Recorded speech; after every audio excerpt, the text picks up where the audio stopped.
नमस्कार शेतकरी बांधवांनो, मी सीताराम दंडिले, श्री सेवागिरी नर्सरी फलटण.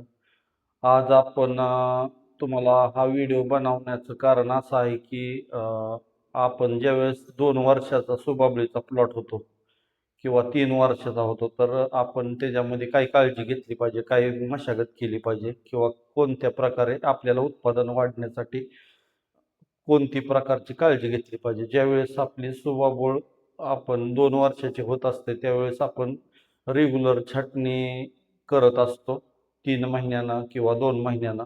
तर ज्यावेळेस आपण जशी छाटणी होत असते त्यावेळेस सुबाबळीची 2 इंच 3 इंच अशा प्रकारे हाईट वाढत असते व उंच हाईट होत असते. तर त्यावेळेस काय केलं पाहिजे, आपण 2 वर्षातून किंवा 3 वर्षातून आपण सुबाबळीच्या रिकट घेतले पाहिजेत. कारण जमिनीपासून परत 2.5 ते 3 फुटावरती परत रिकट घेतला पाहिजे.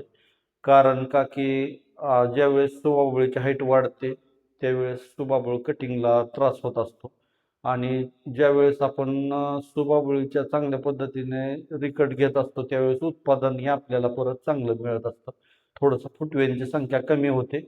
नंतर ज्यावेळेस आपण रिकट घेतलं ते 5 ते 6 महिन्यानंतर परत छाटणी चालू झाल्यानंतर आपल्याला चांगल्या पद्धतीने प्लॉट आपल्याला छाटणीसाठी उपलब्ध होतात.